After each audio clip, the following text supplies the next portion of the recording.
Angels and Biscuits, Cia Steele here, and today's video is going to be my July wrap-up video. So, what did I read in July? So I read 3 books. Here they are.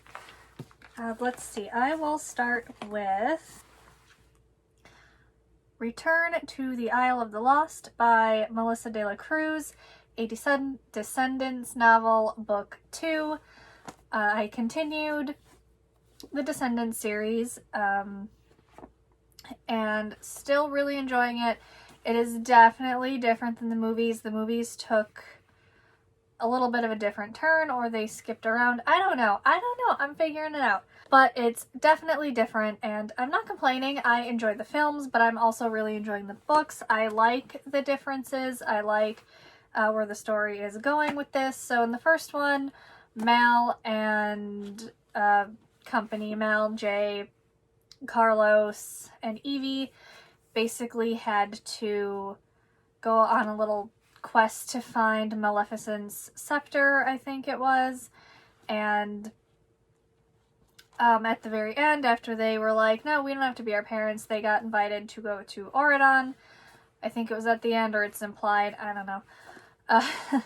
So then at the end of that one, or in like the epilogue or preview for the next one, they are invited students to Auradon to go to school there and learn how to be good.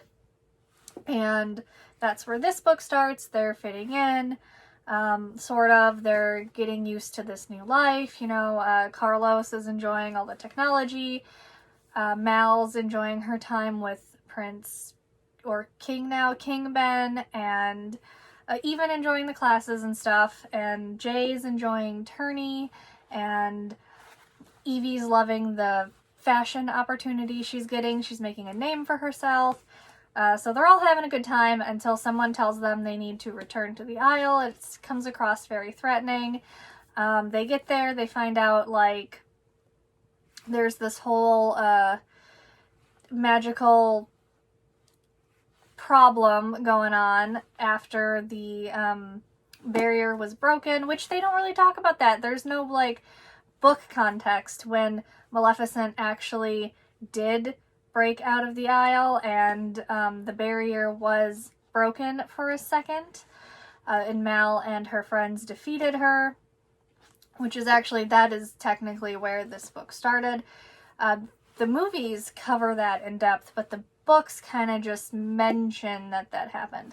But because of that, and because there's a magical barrier surrounding the island, keeping all of the villains' magic at bay, there's this whole magical problem underneath the island, and with the magical items that the villains would have used, like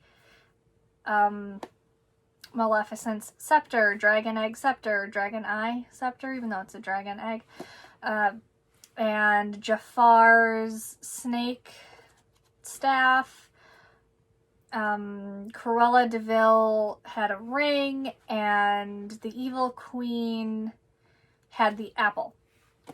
So there's a whole quest they have to do that involves those items, and, you know, they have to save the world again, while also making sure that their parents aren't up to something nefarious, and, you know, all of that.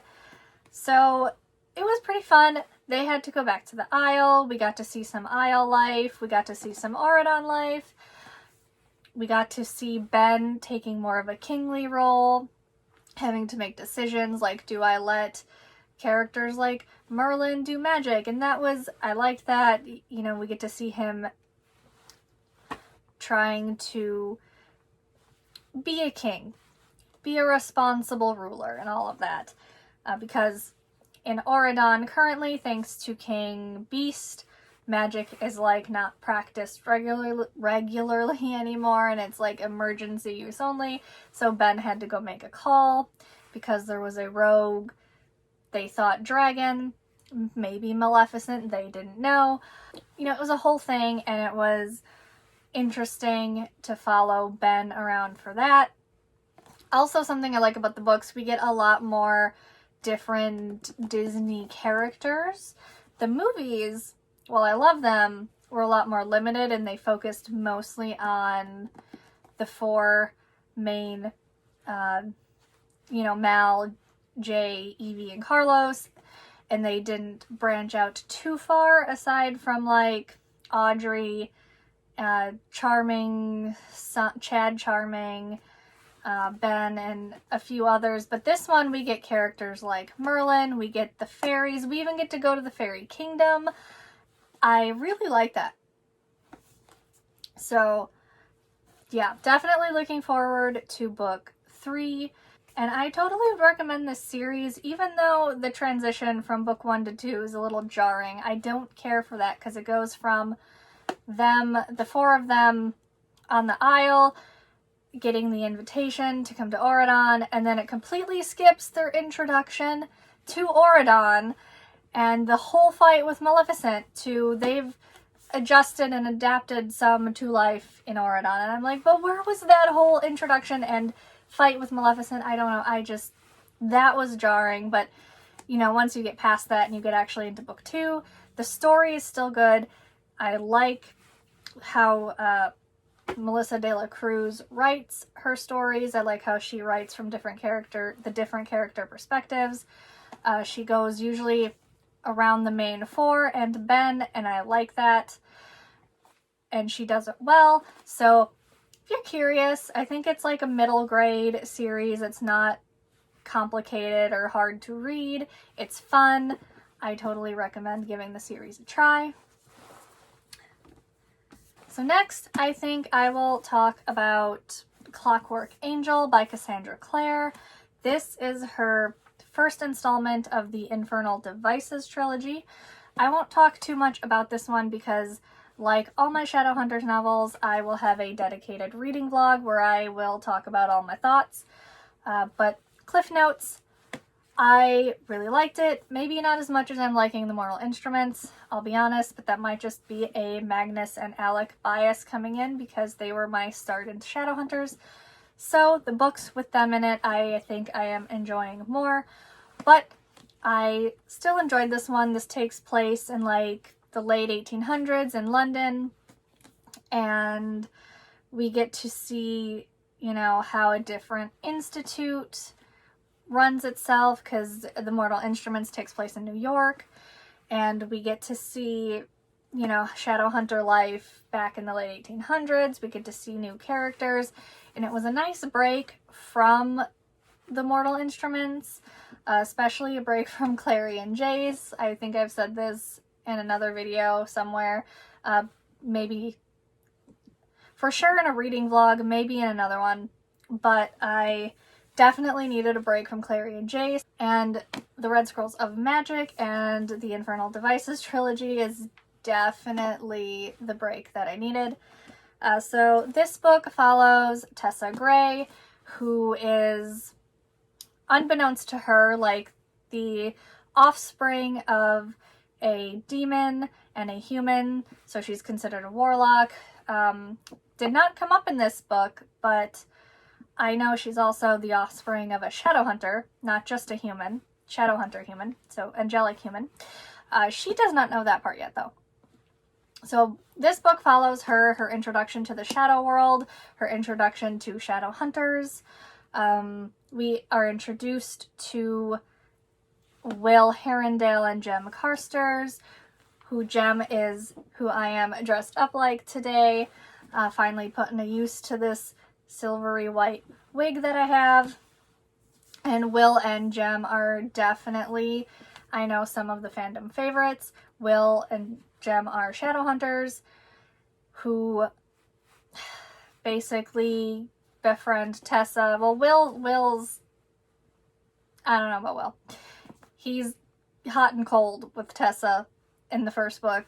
But I know she ends up with Will, so like, whatever. But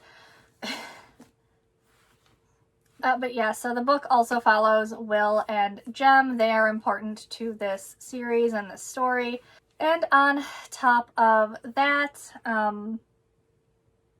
the story also, rather than being like this world-ending or giant shadow world crisis. We have a more localized crisis at the moment. We have probably a demon helping, but we have a guy trying to make clockwork robot, like clockwork creatures that are neither of heaven or hell, so like mechanical robot creatures, and they gotta find out who is behind it. They kind of know who's behind it at the end of this one, but they don't really know motives exactly, and they gotta figure out all the details because they were kind of duped, and the ending was great. Like, I did not expect the twists that came at the end. Like one of them with Tessa's brother, I totally saw coming, but the other one who was behind it all, I did not quite see that one coming, so I was actually impressed with that. So the next book will continue with them solving the mystery of these clockwork creatures. Tessa will find out more about who she is, what all that means. Will and Jem will also have some storyline drama because Jem is ill, and he's ill from being tortured by a demon, and the only thing keeping him alive is also, I think, extracted from demons, but it kills him slowly rather than dying quickly. So that's the whole thing with Jem, and Will is his parabatai, so they are, angelically bonded, and there's going to be a lot of stuff going on with them, I'm sure, in the next 2 books. So, yeah. Overall, I like the series. It's definitely a nice break from the Mortal Instruments, even though I still think overall I'm enjoying the Mortal Instruments more. If you're curious, I will link, when it's up, I will link my Clockwork Angel reading vlog in the description. But yeah, I won't go on too much more about this because, like I said, I have a whole dedicated reading vlog to it. So next up would be... So the last book I read in July, actually I think it's the first one I actually finished, but is Anyway the Wind Blows by Rainbow Rowell. This is book 3 in her Carry On series. So this particular edition is actually a UK special edition from Waterstone Books. It had this pretty sprayed edges here, and the cover, I took off the dust jacket because I don't like to read with them on. So American editions typically don't have anything, designed on the cover, the actual hardcover itself. It's maybe something here or just the title of the book, but they don't deck it out like this. So, the UK editions are just prettier, and I really wanted a fancy edition of a book. I don't know. I've also pre-ordered a Shadowhunters book from Waterstones, a special edition, so I'm looking forward to that. But yeah, anyway, like I said, this is book 3 in her Carry On series that follows Simon Snow and Baz, who is the vampire, and book 1, it was them at magical school. So quick little overview. If you like Harry Potter as a concept, if you liked the series and you liked the kind of magical-esque world that they were in, this is, like, to me, a little bit of a fluffier version of Harry Potter, though this book got a little bit more adult somewhere along the way. But the plot is kind of like a fluffier, not as in-depth Harry Potter if Harry and Draco were a couple and Draco was a vampire.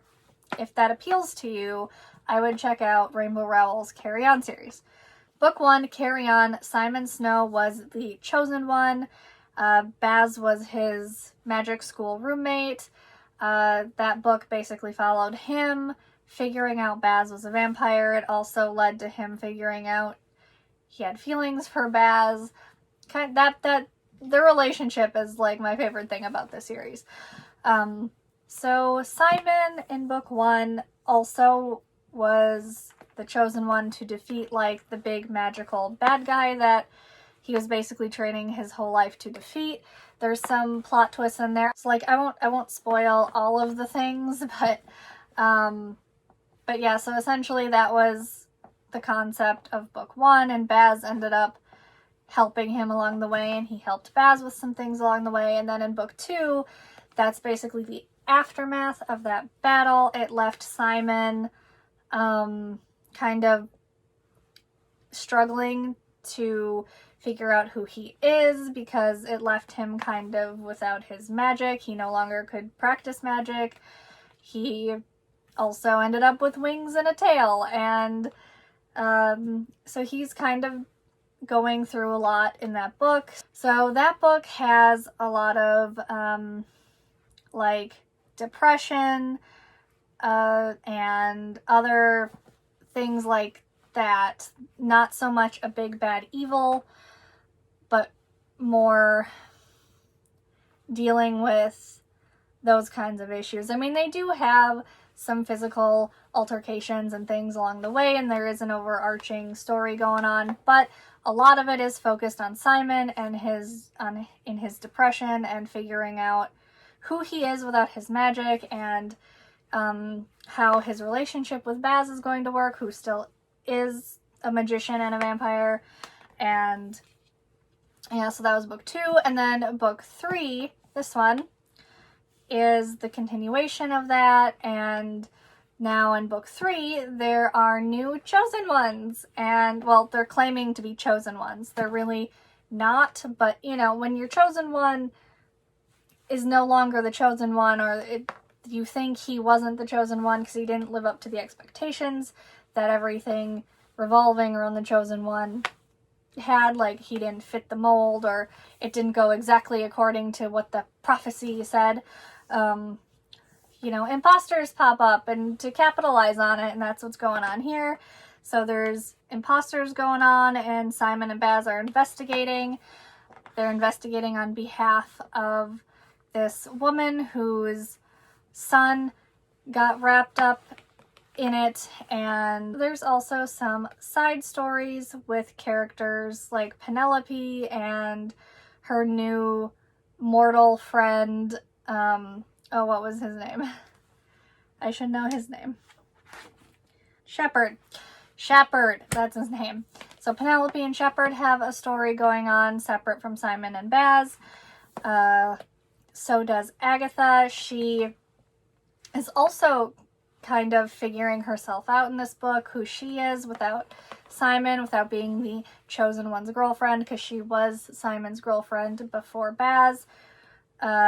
Before he started dating Baz, and Baz became his vampire boyfriend. And Agatha, up until this book, wasn't really my favorite. I didn't really like her, but Agatha in this book, I really liked the storyline that they gave her. They gave her more purpose. We got to see her excel at some things. We got to see her make some new friends, get close to some people. You know, she wasn't as, I guess, harsh as she had been in the other book. She just hadn't been my favorite. Like, Penelope I've enjoyed since book 1. She's kind of like Hermione in a way. She's like the reckless, smart person. Like, she'll break the rules to get to the truth or to find the answers. She like has no regard for paying for things in the mortal world, like plane tickets, passports. She'll forge them all with magic to complete their quest, and it's fun, and I love Penelope. Now, Simon and Baz do have a lot of good relationship development in this book. I do enjoy it. They talk some things out. They communicate more. We get to see them progress, with Simon being 100% in it this time. He's not, you know, lost in his own head. He's worked through some stuff that he needed to work through. He's still working through stuff. It's not like it went away overnight, but we see their relationship get some good development. I was a little disappointed we didn't get a little more out of them. The ending was not bad. I thought things would go a little differently, but things end pretty well for Simon. Like, he gets some good news, and he learns some things about himself and where he comes from. He and Baz are still doing okay, and Simon's still not 100%. He's still struggling with himself a little bit. I do like that she didn't totally just make him better overnight, because, you know, mental health is not something that you just fix in a couple chapters. Not many books take the time to, you know, show that, like, have them continue to work on it over time. I do think we could have seen a little more progression in Simon. I'm not like he should have been better and not like dealing with anything anymore, but I think he could have progressed a little farther with the way she was going with this, with how it was written. But overall, it was an enjoyable book. It was, like, Penelope and Shepherd have some of my favorite moments in this book, because like, Shepherd, he unintentionally made a deal with the demon. We get to learn all about that, which that is hilarious and fun. And we get to see, because of Shepherd and his issue and Penelope trying to help him with it, she does, by the way, she does help him. We get to meet more of the supernatural creatures that exist in this world, because we've seen some of them in the previous books, but not a whole lot. And we've seen probably mostly vampires and wizards. But here we get to meet a variety of different supernatural creatures, which that was really great. I loved that. So yeah, I mean, and it does get a little more adult with the language, and like some moments with Simon and Baz, a little more adult than I was expecting it to go. I'm not complaining. It was done well. I didn't mind it. I just wasn't expecting it, because the other two books weren't so descriptive, or they didn't quite go that way. Like, I still would have considered them YA. I don't know that I would consider this book YA. Maybe it's still YA. I don't know. But it definitely surprised me, and I wasn't expecting that. It didn't quite live up to my expectations that I had for it, but I still really enjoyed it. I still liked it. I'd still recommend the series. It does do something a little different than most supernatural or magical books do, and it focused a little bit less on world-ending issues and magic has to save the day, and dealt a little bit more with the internal struggles of the characters. They did have bigger plots on the side, but like, it did focus a little bit more on the characters than most magical books like this would. Like, it wasn't just about let's defeat the bad guy, you know. So that was my July wrap up. Let me know what you guys read in July, and I would totally appreciate it if you would leave a like, a comment, and subscribe, but you don't have to by any means. And I will see you guys next time.